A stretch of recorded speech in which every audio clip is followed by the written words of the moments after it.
കണ്ടിട്ടില്ലെങ്കിൽ അയ്യപ്പം തിന്ന് നിർത്തിട്ട് പിന്നെ ചുണ്ടാക്കി ഫ്രിഡ്ജിലാണ് വെച്ചേക്ക്. നമ്മളിന്ന് എന്തെല്ലോ ആക്കി ഒരു ബിരിയാണി വെച്ച അതന്നെ ആ കോലൊന്നും പറയണ്ട. രാത്രി നമ്മൾക്ക് കുബൂസായി. കുബൂസിന്റെ വീട് ആ ബിരിയാണി ബാക്കിയുള്ള ബിരിയാണി നമ്മൾ ഇന്ന് നേരത്തെ ഇനി കണ്ടില്ല ചിന്നുന്ന എന്ത് പീസുണ്ടോ ഒരു കോയിന്റെ കഷ്ണം കിട്ടിയ ഞാൻ ചോദിച്ചു നോക്കുമ്പോ ഇറച്ചി എത്തിരാങ്ങി ഇറച്ചി ഒരു കിലോ ഇറച്ചിക്ക് എത്രയാണെന്നറിയോ? 220 5 കിലോ ഇറച്ചിക്ക് ഉറുപ്പ്യ എത്രയായി? നമ്മളിവിടെ ഒരു മാസം എങ്ങനെങ്കിലും പിന്നെ അറബീന്റെ പുണ്ടി കൈ ഇട്ടിട്ടു, കക്കൂസ് മാന്തിയിട്ടു, സവാല കൊണ്ട് ഇട്ടിട്ടു, ഓല വാക്കി ഇട്ടിട്ടു അതുകൊണ്ടോ ഈ പൈസ നമ്മൾ എങ്ങനെങ്കിലും ഉണ്ടാക്കി നമ്മൾ പൈസ അയച്ചു കൊടുക്കും. അസ്സലാമു അലൈക്കും. പൈസ ഇട്ടേക്കേ. മൂന്നാമത്തെ പൈസ എന്താക്കിന്ന് വെച്ച് എന്താക്കി ഇവിടെയുള്ള സാധനത്തിന് എന്താ വില അങ്ങനെ ഇങ്ങനെ എന്നാ ലേശല്ലോ എന്ത് വേണോ നാട്ടിലുള്ളവരും വിചാരിക്കണം. ജോലിക്കാരും അവിടെ ഇല്ല. നമ്മള് വലിയ പറയും പൊരണ്ടാക്കിയ 5 അറ്റാച്ച്ഡ് ബാത്റൂമാ ഇവിടെ നമ്മള് ദൂരം ക്യൂ നിക്കണം.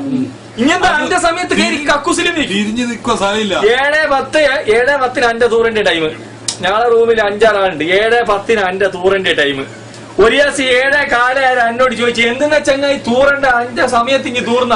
ഞാനിങ്ങനെ വേണിച്ചു നോക്കി നമ്മള് ആൽബം തലേന്റെ അടിയിൽ ചെറിയ എല്ലാം ഇത് എന്റെ പറയണ്ട 4 അറ്റാച്ചടാ യാർക്ക് തൂറ് ഒലക്ക. ചിലപ്പോ ഞാൻ ഒലക്ക ഉണ്ടാക്കി പോയാലോ വിളി എന്നാ പൊരയിലുള്ള ഓലിക്ക് എന്തെങ്കിലും ഒരു കിർവ് നമ്മളോട് പിന്നെ ഒന്ന് പോയിട്ട് പറഞ്ഞു നോക്കി ചെന്നൈപാട് അസ്സലാമു അലൈക്കും മക്കളെ എന്റെ വിസ ക്യാൻസറാ ഞാൻ പോന്നില്ല എന്നുള്ള പഠിച്ചോനെ എങ്ങനെ നമ്മള് ജീവിക്കാം.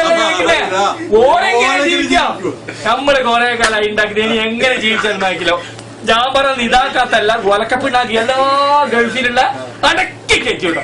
ഒരു കുഞ്ഞനോട് ബാക്കി വെക്കരുത്. ഒരുത്തനെ ബാക്കി നമുക്ക് മനസ്സിലാവും. എന്താ പറയോ ഒലിണ്ടാക്കി പോവല്ലോ എല്ലാവരും ഗേറ്റാക്കി വിടുക.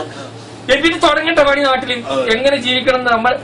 എന്റെ മോനെ നമ്മളെ നാട്ടിലെ പെണ്ണുങ്ങൾക്ക് ചിലപ്പുണ്ടല്ലോ ബസ് ഫുൾ കാലിയിരിക്കും. എന്നാലും ഈ ഹയവാമാർ നമ്മളെ സൗദിയിൽ അങ്ങനെ വിളിക്കുന്നേ ഈ കൽബള് ഓട്ടോറിക്ഷ കൂട്ടിട്ട് പോവാ.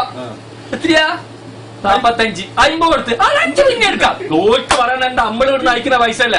ഇത് വിടണമെങ്കിൽ എല്ലാ ഗൾഫുകാർക്കും വിടണം, എല്ലാവർക്കും വിടണം. ഇത് സങ്കടം കൊണ്ട് പറഞ്ഞാ കാര്യ തമാശല്ല.